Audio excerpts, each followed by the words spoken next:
उपमुख्यमंत्री एकनाथ शिंदेंनी राज ठाकरे यांच्या शिवतीर्थ निवासस्थानी जाऊन गणपती बाप्पाचं दर्शन घेतलं, तर उद्धव ठाकरे, देवेंद्र फडणवीस यांच्यानंतर एकनाथ शिंदे हे सुद्धा राज ठाकरे यांच्या बाप्पाचं दर्शन घेण्यासाठी त्यांच्या घरी गेले.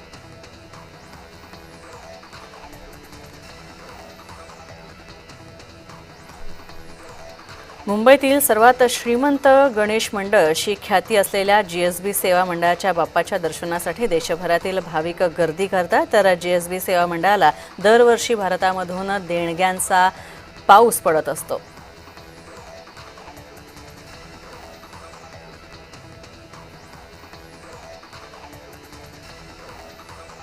वाशिमच्या करंजा तालुक्यामध्ये गणेश मंडळाकडून सुपारीपासून बनवण्यात आलेल्या बाप्पाची स्थापना करण्यात आलेली आहे. तर 9 किलो सुपाऱ्यांचा वापर करून ही प्रतिकृती बनवण्यात आलेली आहे. तर पर्यावरणपूरक अशी ही बाप्पाची मूर्ती सगळ्यांच्याच कुतूहलाचा विषय ठरते.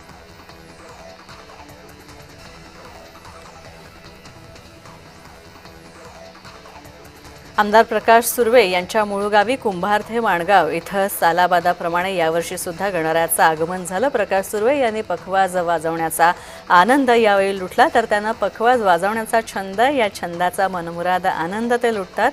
भजनी मंडळ सुद्धा त्यांना साथ देतात.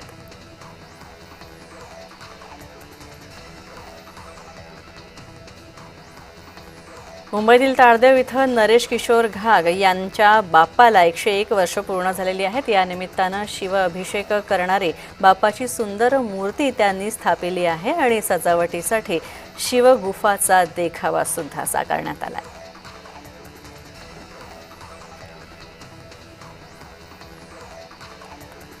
कोपरगाव तालुक्यामध्ये गोदावरी नदीच्या पवित्र पात्रामध्ये राघवेश्वर राजा गणपतीची स्थापना करण्यात आलेली आहे. थर्माकोल आणि ट्यूबच्या साह्यानं तयार केलेल्या या तरंगत्या मंदिरामध्ये बाप्पाची प्रतिष्ठापना करण्यात आली आहे. गोदावरी नदीपात्रातील हा तरंगता बाप्पा भक्तांचा कुतूहलाचा विषय ठरतोय.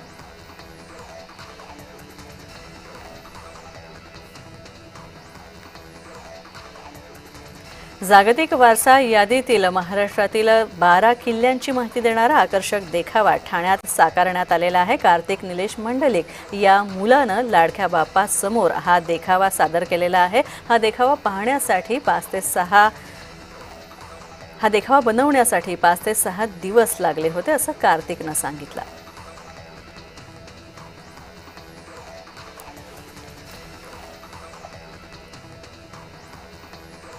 मानाचा चौथा गणपती अशी ओळख असलेल्या पुण्याच्या तुळशीबाग गणपती मंडळानं मथुरेतील वृंदावनाचा देखावा यंदाच्या गणेशोत्सवात साकारलेला आहे. तर तब्बल 80 फूट रुंद, 120 फूट लांब आणि 35 फूट उंच असा हा भव्य दिव्य देखावा भाविक पाहण्यासाठी गर्दी करतात.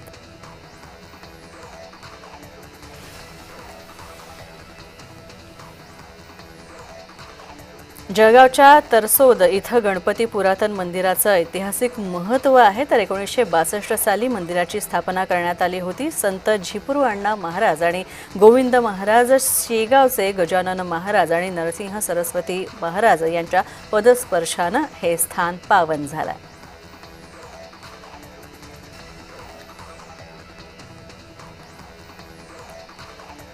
रायगड जिल्ह्यातील गोरेगावमध्ये काल बाप्पाचं आगमन झालं आणि आज 1.5 दिवसांनी लाडक्या बाप्पाचं विसर्जन होतंय. तर विसर्जनाच्या आदल्या रात्री घरोघरी फुगड्यांसह अनेक पारंपरिक खेळ या महिला खेळतात.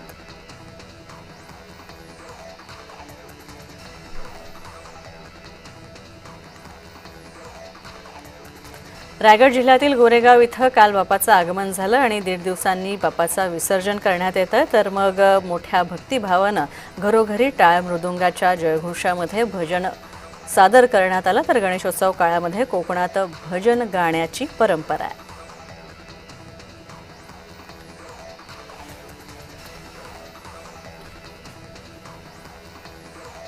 मुंबईत घाटकोपर इथं असल्फा व्हिलेजमध्ये शिवाजीनगरमध्ये मोठ्या उत्साहात घरगुती बाप्पांचं आगमन काल झालं आणि मोठ्या भक्तिभावाने विधिवत पूजा करून घरोघरी गणपती बाप्पा विराजमान झालेत.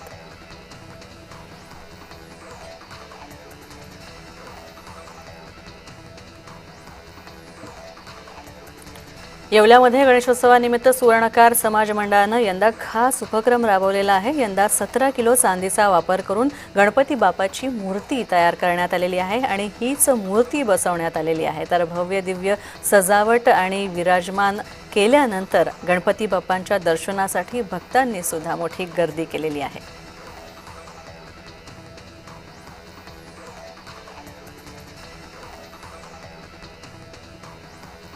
मुंबईतील बाप्पाच्या दर्शनाला मोठी गर्दी पाहायला मिळते, तर लालबागचा राजा, मुंबईचा राजा, चिंतामणी बाप्पा या सगळ्या सार्वजनिक गणेशोत्सव मंडळांमध्ये दर्शनासाठी मोठ्या प्रमाणात भक्तांची रीघ लागली आहे।